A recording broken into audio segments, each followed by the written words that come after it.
Coucou la team et bienvenue dans ce vlog à Stockholm, puisque c'est exactement ce qui va se passer. On va passer 2 jours à Stockholm. Notre hôtel est juste derrière, c'est le Radisson Blue Viking Royal. Enfin, il y a des trucs ultra sexy dans le nom de cet hôtel.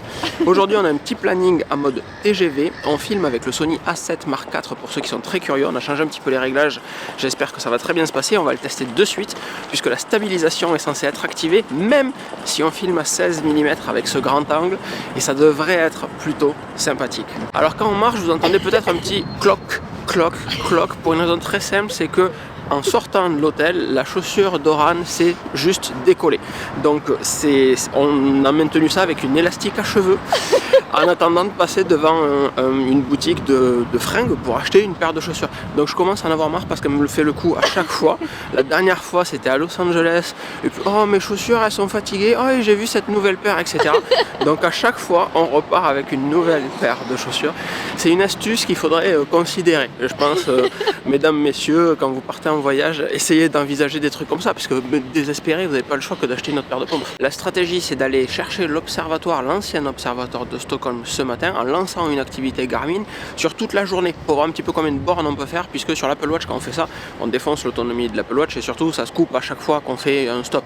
Alors que sur la Garmin, je peux la mettre en pause à chaque fois qu'on fait une visite ou un truc comme ça, et relancer juste après. Donc je vais avoir le parcours de tout ce qu'on a fait sur la journée. Et l'architecture est assez sympa. Là, on a Clara Kirkegård, qui est une église. Alors je ne vais pas vous faire l'historique, je ne l'ai absolument pas bossé, mais ça ressemble pas mal à ce type d'archi. C'est assez cool, c'est juste de la découverte pour l'instant, mais en même temps c'est juste un vlog aussi. Donc on vous amène avec nous et on découvre en même temps. Je suis très fan de la qualité et du fait de pouvoir filmer. Regarde comment c'est mignon. Ouais. J'espère que l'audio est cool parce que j'ai juste une petite bonnette dessus, j'ai pas le Dead Cat. Donc j'espère que l'audio est cool aussi. Et le deuxième sujet, c'est qu'on pensait qu'il ferait super froid. Donc j'ai pris tout mon attirail Patagonia et en fait j'ai juste la Peter Sweater dessus. J'ai pas mis la doudoune, j'ai pas mis la veste que Oran a mise par exemple, mais il y a un shop Patagonia ici, donc on va peut-être aller faire des bêtises quand même. Et quand on regardait les guides, ils nous disaient de remonter vers l'observatoire par Drottninggatan, qui est la rue dans laquelle on est là, qui est une rue piétonne, avec beaucoup de boutiques. En soi, pour l'instant, c'est pas si ouf que ça, peut-être parce que le temps est gris pourri et que les boutiques sont pas si incroyables que ça non plus.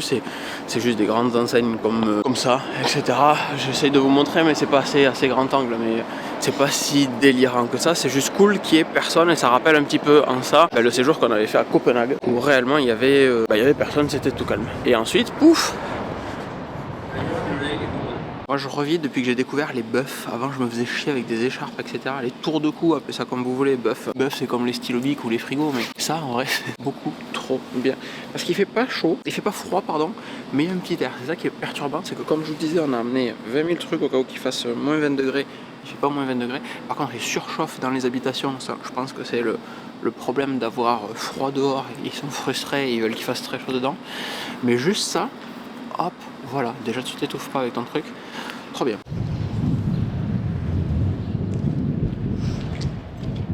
Et au bout de notre petite rue fabuleuse, voici, je vous fais le grand tour, l'observatoire qui se situe juste ici. Alors on va être des ouf, on va monter les escaliers. Et donc derrière nous, l'observatoire avec du vent, donc je pense que le son commence à être dégueu, et une jolie vue sur la ville. L'observatoire c'est fait avec le bout du nez tout rouge. Maintenant vous voyez petite girouette que j'ai derrière, il s'agit d'aller trouver un magasin de sport, et l'observation et l'orientation c'est vraiment un truc absolument incroyable. Non, pourquoi tu dis ça? C'est par là. Super, allons-y. Il est 10h20 et il commence à y avoir à peine un petit peu des gens dans les rues. Et le bruit que vous entendez, c'est pas forcément les pneus cloutés, c'est qu'il y a beaucoup de gravillons sur les rues et que les gravillons se coincent dans les pneus, et donc ça fait cette espèce de bruit. Voilà. Mais c'est quand même très calme. Hein. Je vous dis, il commence à y avoir des gens, c'est réellement ça. Il commence à y avoir des gens. Alors le piège de mettre facilement son activité en pause quand on s'arrête, c'est qu'on oublie aussi facilement de la relancer quand on repart. Donc on a marché au moins 18 km. J'ai totalement oublié de relancer ma petite activité. Victoire! On est chez XXL et c'est que des vêtements, promis. Totalement désaffecté. Mais tant que je trouve des chaussures. Et le moment dont vous avez tous rêvé, les chaussures sont achetées et les anciennes chaussures vont retourner dans la boîte qui se trouve ici pour destruction par ce magasin. Tu veux pas garder ton élastique à cheveux? Ah c'est une élastique. Je sais pas où cadrer, en haut, en bas, il y a tout qui bouge. Oh, regarde.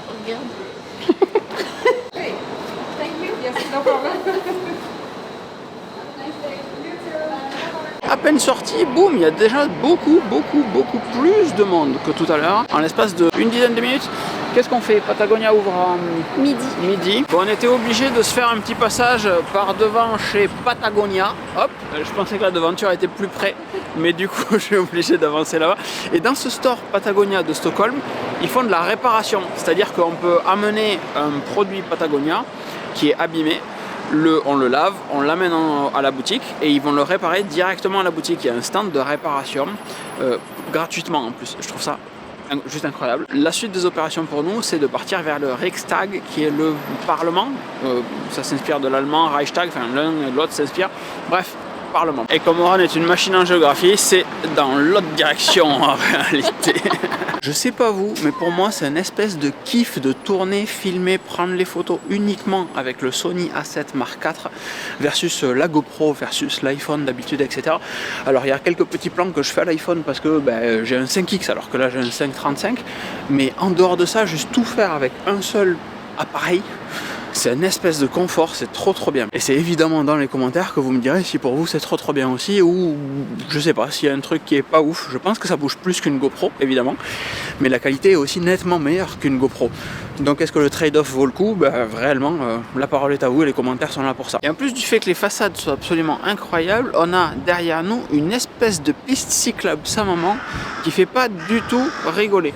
Et le bâtiment immense à côté de nous, c'est l'Opéra, que là vous ne voyez absolument pas évidemment. Et un peu de chauvinisme suédois, juste ici. Alors sans trop vous dire de conneries, le Parlement se situe juste ici. On va y revenir dans un instant, puisqu'on peut passer sous l'arche qu'il y a là-bas.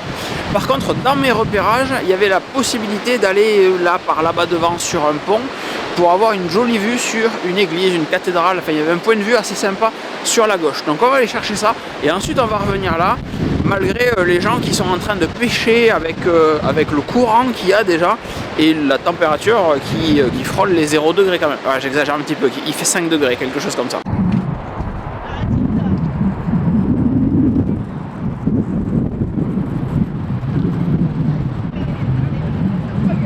J'ignore si on m'entendra parce qu'il y a quand même pas mal de vent, mais le Parlement c'est en fait le bâtiment qu'on avait juste à côté, et le point de vue que je pensais qui serait intéressant ne l'est pas. Bon voilà, des fois on se foire et ça sert à rien. Donc on revient sur nos pas, on traverse là et on va se rapprocher de là où on mange à midi, qui est un tout petit restaurant où il y a très peu de place et qui ouvre à midi 00. Donc je vais être devant pour être sûr d'avoir des places. Pour aller au restaurant, on passe par plein de petites rues trop mignonnes, avec notamment cette boutique là également, qui est assez super sympa avec les gens dedans. Et il y a effectivement des accessoires de hobbyhorsing.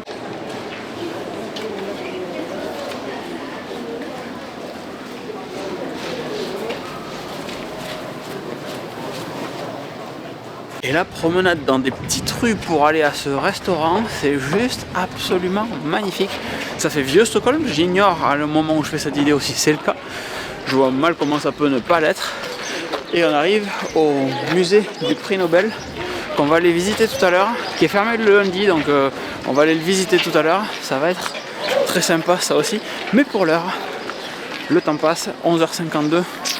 Restaurant. Et en même temps que je tourne ce plan, je me rends compte que derrière on a les petites maisons les plus pittoresques.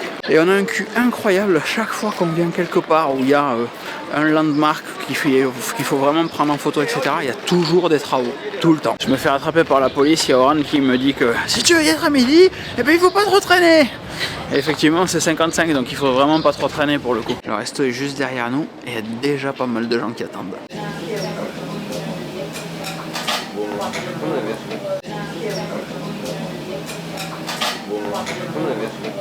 Doudou, qu'est-ce qu'on en a pensé de ce petit restaurant? C'était délicieux. On a fait un truc ultra spécifique, on a pris des boulettes de viande, des meatballs, et c'était juste incroyable. Meatballs purée, le feu, trop bon. Et on a mangé, enfin moi j'ai mangé du renne en entrée, voilà, un peu en mode c'était cru, un peu en mode gésier, sur une et c'était bon. Alors la première bouchée, Rudolf quand même, dommage, mais c'était quand même vraiment bon. Donc bref, vraiment Stockholm Gastabud, top recommandé poète. Là on file au City Hall du coup, donc à la mairie, et ensuite on revient pas trop loin là pour aller au Nobel Prize Museum, et on a un quart d'heure entre les deux, sauf qu'il y a un quart d'heure de route. Il va falloir vraiment être très très bon là-dessus. Coup sur coup, on vient de croiser un chat beaucoup trop fluffy et trop mignon dans une boutique qui vendait des tout petits bibelots, et le chat était en plein milieu sans faire de dégâts. Et là, un labrador qui ramenait un brocoli avec son maître à côté, et juste il revenait de faire les courses et le labrador portait le brocoli dans sa gueule. Je sais pas ce qui se passe avec les animaux dans ce petit quartier, mais c'est beaucoup trop génial. Ce qui est trop cool, c'est qu'ils ont converti une cabine téléphonique en défibrillateur semi-automatique. Et ça, c'est plutôt classe. Plutôt classe.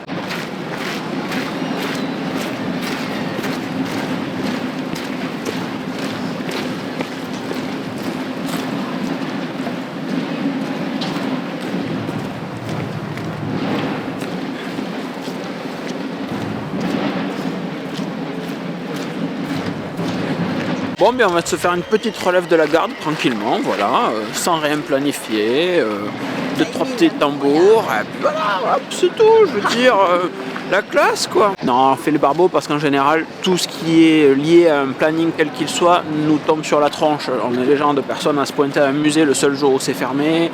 Le Nobel Prize Museum par exemple, c'était prévu demain, mais en fait demain c'est fermé, donc on le fait en catastrophe aujourd'hui, et c'est pour ça que là on fait un peu les cakes, parce que pour une fois ça nous arrange quoi. We are going to start this guided tour here in the Blue Hall. This room is very famous here in Nous voici dans le Blue Hall du City Hall. Ça s'appelle le Blue Hall parce que toutes les briques qu'il y a derrière, à la base, devaient être peintes en bleu. Et quand l'architecte, dont la statue est juste derrière moi ici, est revenu et a vu l'avancée des travaux, il s'est dit « Ah non, en fait, c'est beaucoup trop classe avec de la brique partout, on va pas le peindre en bleu. » Mais comme ils avaient mis 10 ans à construire tout ça, eh bien, le nom de Blue Hall était déjà ancré auprès de tout le monde. On avait déjà advertisé le fait que ce serait un Blue Hall. Et donc ensuite, il a demandé à tout le monde de venir piquer un petit peu les briques pour que ça fasse vieille brique, comme si c'était un vieux bâtiment, alors que le bâtiment était tout neuf à l'époque, pour donner un petit peu de contexte. Et la pièce dorée dans laquelle on était juste derrière, là on va suivre le parcours des serveurs qui servent du coup à manger durant le repas de la cérémonie des prix Nobel, puisque c'est en bas que se déroule le repas de la cérémonie des prix Nobel, enfin le repas du prix Nobel. La cérémonie se fait à l'opéra, si je dis pas de bêtises. Et donc là, on met 1000 et quelques convives dans tout ça, avec les personnes qui sont invitées, qui ont 59 cm de place de table pour manger. Donc la table principale fait toute la longueur jusqu'au poteau en face. Et la royauté, etc., a une place un peu plus importante, puisqu'ils ont 67 cm de place de table. Donc réellement, mais ici, 1300 personnes, c'est juste délirant, c'est trop classe. La visite est censée durer 45 minutes, 40 secondes, c'est bluffant. La pièce du conseil municipal est à la base prévue pour 100 conseillers municipaux, je suis même pas sûr que ce soit la pièce du conseil municipal, qui font ça sur leur temps libre. Il y a très peu de politiciens professionnels, entre guillemets. Au début, il y en avait 100, et en fait, ils ont passé une séance de débat à un moment dans l'histoire de la Suède, où il y avait 50-50 réellement, et ils ont dû revoter jusqu'au temps que quelqu'un change d'avis et que le vote puisse avancer. Donc maintenant, il y a 101 membres du conseil municipal, afin de ne plus avoir à chaque fois une égalité stricte. La petite pièce qu'on a vue ensuite, d'inspiration un petit peu arabo-musulmane, pour ceux qui connaissent OSS 117, le délire de cette petite pièce, c'est que chaque samedi de l'été, il y a tous les mariages qui se font dans cette petite pièce. Et ils font chaque samedi entre 16 et 20 mariages chaque samedi. Chaque mariage ne peut pas dépasser 5 minutes, et chaque convive ne peut pas inviter plus de 10 personnes. Enfin, chaque marié ne peut pas inviter plus de 10 personnes, pour que ça reste très compact et pour que justement ils puissent envoyer 16 à 20 mariages chaque samedi durant l'été. C'était super intéressant. Je sais pas ce que tu en as pensé. C'était intéressant et magnifique surtout. J'ai trouvé ça trop bien. Trop beau. Ultra surprenant sur plein de sujets. La guide est... Enfin, juste dingue. Juste super intéressant. Faites-le. Ça me fait pas bander quand on parle comme ça de faire une visite de la mairie de Stockholm. C'est juste dingue. En vrai, c'était trop bien. Celle-ci, elle vaut le coup. Et bien, cette visite était encore une fois... C'est génial, je commence à tourner, elle s'arrête en plein milieu. C'est beaucoup trop bien. Et donc cette visite était vraiment très cool. Moi j'ai dû prendre des notes pendant la visite pour ne rien oublier de ce que je vous ai fait en débrief juste après. Et là on se met en route pour aller vers le musée Nobel, parce que c'est quand même un petit peu dommage de venir à Copenhague, de venir à Stockholm, oui. de voir la salle du bal bleu poète et de pas aller faire le musée Nobel. Donc on file au musée Nobel. Et voilà, on ira chez Patagonia demain. Bon voilà, qu'est-ce que vous voulez que je vous dise. Et on sort du Nobel Prize Museum qui était très bien, mais pas aussi bien que ce que je m'attendais à ce que ça soit très bien. C'est réellement cool, vraiment. Par contre, je vais me mettre comme ça, si vous me permettez, comme ça il y aura une meilleure luminosité. Par contre, c'est un peu Bagdad dedans, c'est réellement tout petit, il y a plein d'objets un petit peu dans tous les sens. L'audio guide est disponible sur le site, je vous mets le lien dans la description de l'audio guide si vous voulez écouter un petit peu tout ce qu'il y a. L'audio guide apprend déjà des choses en soi, et pour autant, la visite du musée apprend d'autres choses en parallèle. Donc l'audio guide est censé s'interfacer avec la visite dans le musée, mais c'est pas réellement bien connecté. En fait, il y a plein de situations où on est arrivé devant une vitrine et on ne savait pas qu'est-ce que nous disait l'audio guide et qu'est-ce qu'on devait chercher dans la vitrine en réalité. Donc c'est peut-être mieux d'écouter l'audio guide et de suivre plutôt la visite avec les différents écrans qui vous permettent de comprendre l'historique des objets qui sont présentés dans les vitrines. Ça c'est cool. Donc là maintenant que ça c'est fait, on va se mettre en quête d'un gros café sa maman, parce que le réveil de ce matin est très loin, que le taux d'hydratation est très bas aussi, n'est-ce pas, et que voilà, on a juste besoin de se poser un petit peu. Moi j'ai mal aux jambes en fait à force de crapahuter toute la journée bêtement. Et la police arrive, la police. Et bien en fait on s'est posé pour boire un petit café au bar qu'on a croisé tout à l'heure, qui était beaucoup trop mignon avec des oranges en terrasse, etc. Et c'était aussi beaucoup trop sympa à l'intérieur, donc plutôt très cool. Là sur le retour à l'hôtel, tournage du podcast XXL pour répondre aux questions de cette semaine. Podcast XXL qui est une exclusivité du Discord, dont vous avez le lien en description. Et nous revoici devant l'hôtel. Journée terminée. Donc on va se poser tranquillement dans la chambre et on ira manger après. Et bien voilà, le podcast XXL est envoyé. Pour nous c'est le moment d'aller manger un petit restaurant italien, ce qui n'a donc rien à voir avec une destination à Stockholm, et ensuite se poser. Donc on vous retrouve demain pour aller au musée ABBA. Pfiou! Qu'est-ce que le temps passe vite! On est déjà demain, dis donc. Aujourd'hui, petit déjeuner à Fabrique qui se trouve juste à côté. Et ensuite, on va faire les vrais touristes. On va au musée d'ABBA, dont je ne connais absolument rien d'ABBA, par exemple. Alors, les musiques que tu entends de temps en temps à la radio, etc. Mais en dehors de ça, je suis incapable de dire quelle tête ils ont, comment ils étaient habillés, etc. J'ai découvert certains trucs sur Google Maps, par exemple. Donc Google Maps, parce que c'est super pratique pour planifier un voyage Google Maps. Donc ça va être un gros suspense. Ça, c'est l'essentiel de la matinée. Et cet après-midi, on retourne en bateau se balader dans la petite île où on était hier, l'endroit là où on a mangé, etc. Puis, on ira voir les copains de Patagonia. Et bien on a pris notre petit déj à la Fabrique et c'était beaucoup trop mignon, génial, bon, juste trop cool. Et comme on a des trams qui passent devant depuis tout à l'heure, et bien en fait on s'est dit qu'on allait aller au musée ABBA en tram. Il y en a pour 15 minutes alors que 40 minutes à pied, et ça ouvre notre créneau, c'est par créneau les entrées. Notre créneau commence à l'ouverture donc à 10h, il est 9h40. Donc voilà, les 40 minutes ça va nous amener en retard. Alors qu'il y a en tram, 15 minutes, c'est nickel. Le départ se fait genre de là-bas, la gare à côté de l'hôtel. Et ça va être parfait, ça vaut 40 couronnes, donc l'équivalent de 4 €. Et il y a le contactless payment, le même qu'on a vu à Bruxelles, etc. Où en fait on passe juste sa carte de crédit sur la borne et youpla boum ça part. Donc et durant le temps de trajet, je vais regarder comment ça techniquement ça fonctionne parce que ça m'intéresse beaucoup. Je trouve ça génial. Où se fait l'authentification, qu'est-ce qu'on collecte, qu'est-ce qui se passe. Que des cartes. Non. Je viens d'arriver devant le musée et pour être très franc, j'ai aucune idée de ce qu'on fait là. Vraiment, je ne connais pas la musique qui joue sur les haut-parleurs, je ne reconnais pas les gens qui sont en photo. Le code couleur même, le code couleur violet, je ne m'attendais pas à ça.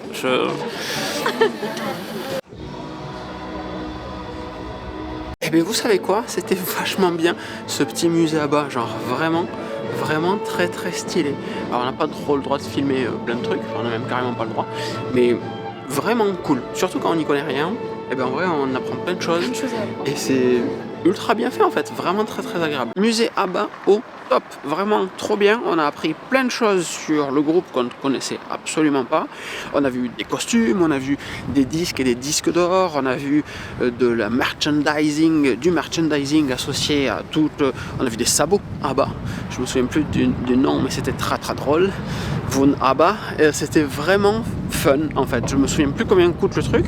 On y arrive donc comme je vous l'ai dit en tram si vous voulez pas marcher ou en bateau. Il y a une arrivée de bateau juste en face et ça vaut vraiment le coup en fait. Entre le City Hall hier et ça aujourd'hui, c'est deux trucs vraiment qu'il faudrait faire si vous venez à Stockholm.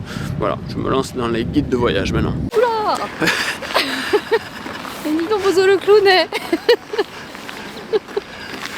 Parce qu'en fait on se disait qu'on allait faire la vidéo avant d'avoir les nez rouges et que Lightroom n'avait pas de mode nez rouge, il y avait un mode yeux rouges dedans mais pas un mode nez rouge, donc elle est morte de rire.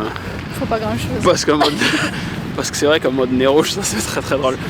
On part du coup du musée ABBA pour aller vers Patagonia, donc on a mis toute la tenue histoire qu'on arrive et qu'on nous reconnaisse de suite. Pas du tout, c'est juste que il fait plus frais qu'hier, genre vraiment, et il y a un petit peu plus d'air constant que hier. On s'est dit qu'on irait à pied jusqu'à Patagonia, donc moi j'ai froid aux oreilles. J'ai mis ma veste, j'ai fait ah oui en fait c'est bien de mettre une veste en plus, j'avais pas particulièrement froid, mais juste une petite veste en plus qui coupe du vent, en fait tu gardes la chaleur à l'intérieur.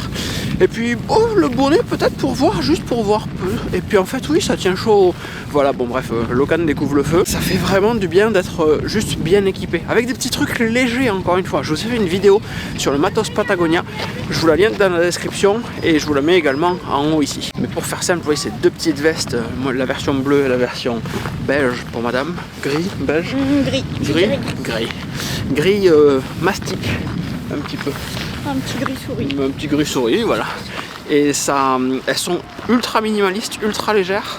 Et c'est trop bien d'avoir ce genre de truc dans le sac tout le temps.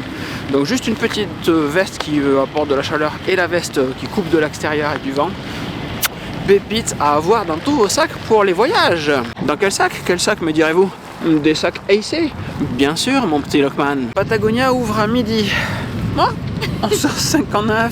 Quel timing absolument incroyable. On va traîner un petit peu, on va attendre 2 secondes dans la rue, histoire de pas faire vanne. Non, mais on attendait juste chez Svensk une semaine dans le coin, là, tranquillement. Et là, vous remarquerez qu'on a vraiment les nez rouges. Voilà, pas de mode nez rouge dans Final Cut Pro non plus. Et je vous propose de terminer ce vlog devant chez Patagonia où on a fait 2 petits achats nuls évidemment pour marquer le coup. Le shop d'ici de Stockholm a ouvert il y a 1 an. Les gens sont adorables dedans comme les 2 shops Patagonia où on est allé, mais c'est des gens passionnés par leur taf, c'est des gens dont l'entreprise prend soin, etc., qui vendent des bons produits. Enfin, je pense qu'on serait tous heureux dans ce genre de situation. Et à l'intérieur, on a pris une gourde et un mug, juste parce que, voilà, histoire de marquer le coup un petit peu. Et Patagonia ne fait pas d'hardware, ne fait pas de gourde, ne fait pas de mug, donc c'est une marque tierce qui a les mêmes valeurs que Patagonia, qui fournit le matériel brandé Patagonia à Patagonia. Et donc on espère que cette vidéo vous aura plu, ce vlog un petit peu long. Aujourd'hui il y avait juste le musée d'ABBA et Patagonia. Nous on va continuer de se balader et on reprend la route demain. Donc on fait des gros zoubis. Tu fais des gros zoubis? Gros bisous. Et dis bonjour à la dame. Bonjour la dame. Il y avait un petit chien trop mignon. Ouais mais il est caché pas, oui, il était fluffy. Donc on espère que cette vidéo vous aura plu et si c'est le cas, dites-le dans les commentaires, réellement c'est important pour nous d'avoir vos retours et si c'est le cas, on vous partagera d'autres vidéos comme ça quand on part à l'aventure. En attendant, des grosses bises, excellente fin de journée et à très vite. Ciao ciao. Mais il y a one more thing, car en effet l'après-midi était voué à traîner, flâner, etc. Et il y a un Apple Store à 40 minutes d'ici de Stockholm. En fait il est au nord, c'est pas si loin que ça, mais c'est juste qu'en transport c'est long. 25 minutes en voiture, 40 minutes en transport, dans un centre commercial, pas le genre d'Apple Store qui fait particulièrement rêver, etc. Mais c'est l'Apple Store le plus au nord, en dehors de celui d'Anchorage. Et c'est surtout un Apple Store, donc si vous connaissez pas l'application Façade, si vous savez pas que je suis un gros geek, il y a un principe de collection dans l'application Façade qui liste tous les Apple Store du monde et dans laquelle on peut faire un check sur les Apple Store où on est allé. Donc comme on a une après-midi à pas faire grand chose et que madame est aussi geek que moi apparemment, on file à l'Apple Store au nord. Donc là on marche très très vite parce que il y a un train qui part dans 17 minutes qu'il faut marcher vite pour aller le choper, pour aller tout en haut à cet Apple Store. pour juste checker d'en façade le fait qu'on soit allé à l'Apple Store. Voilà, on est des tarés. Et nous y voici, le train est juste à côté et comme tout à l'heure, il suffit juste de passer ton téléphone sur une borne et plaf, t'es débité du montant. Et voici le Tabby Centrum avec juste derrière un Apple Store. Hop, et go, go, go.